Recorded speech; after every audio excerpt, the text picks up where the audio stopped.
दोस्तों बात करते हैं ब्लड फ्लो। ठीक है, ब्लड फ्लो थ्रू हार्ट। इसमें हम blood flow through the heart देखेंगे इस वीडियो में। ठीक है, okay, let get start. Blood flow through the heart. Heart के थ्रू कैसे ब्लड फ्लो होता है, तो इसकी 12 स्टेप रहती है।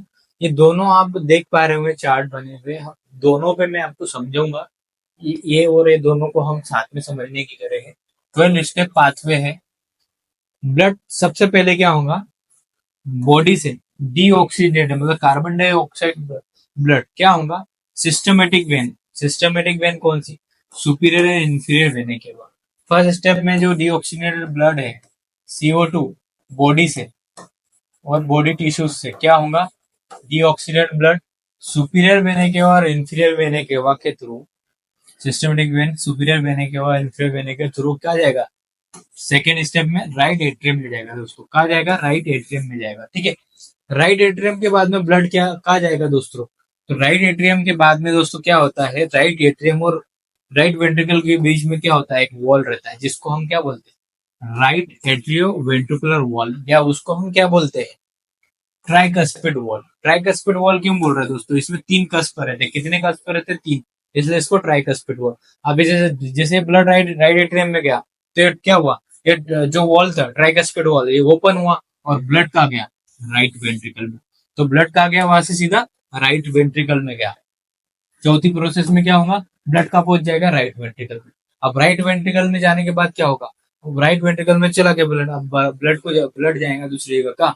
तो वहां क्या रहता है दोस्तों, पल्मोनरी सेमिनोलर वॉल रहता है। क्या रहता है, पांचवी चीज में क्या होगा, पल्मोनरी वॉल के थ्रू जो ब्लड राइट वेंट्रिकल में गया वो क्या कहा जाएगा, पल्मोनरी ट्रंक या पल्मोनरी आर्टरी में जाएगा। छठवीं प्रोसेस में क्या होगा, मेन पल्मोनरी आर्टरी या पल्मोनरी ट्रंक में जाएगा कौन, डीऑक्सीजनेटेड ब्लड। ठीक है, ये गया, ये पल्मोनरी वॉल्व के थ्रू क्या गया, पल्मोनरी आर्टरी में ब्लड गया। समझ रहे, उसके बाद में पल्मोनरी आर्टरी कौन सा ब्लड कैरी कर रही है, डीऑक्सीजनेटेड ब्लड कैरी कर रही है।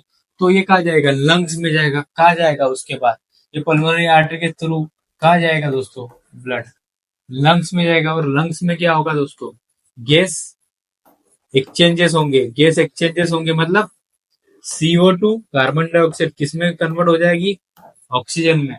मतलब जो डीऑक्सीजनेटेड ब्लड था, जो डीऑक्सीजनेटेड ब्लड था वो क्या हो जाएगा, ऑक्सीजनेटेड हो जाएगा।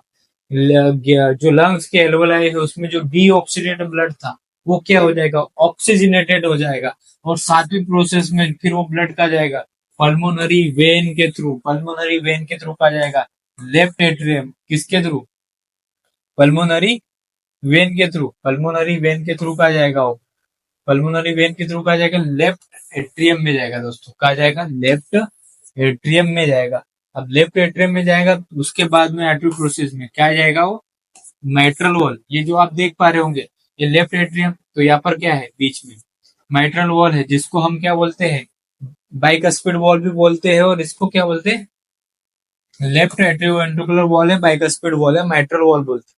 ये जैसे ओपन होगा तो ब्लड कहा जाएगा लेफ्ट वेंट्रिकल में जाएगा। लेफ्ट वेंट्रिकल में जाएगा, लेफ्ट वेंट्रिकल में जैसे ब्लड फिल हुआ फिर वहां क्या रहता है, वहां से वो कहा जाएगा, वह रहता है, वहां से ब्लड कहा जाता है एवी में, मतलब एओटिक वॉल में।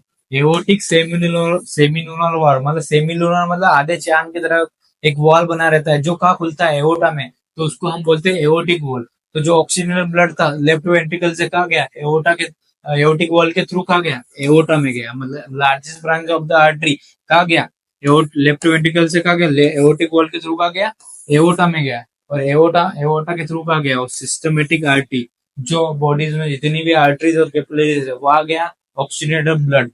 और कहा जो ऑक्सीजनेटेड ब्लड कहाँ पहुंचेगा, बॉडीज के डिफरेंट डिफरेंट टिश्यूज और ऑर्गन तक।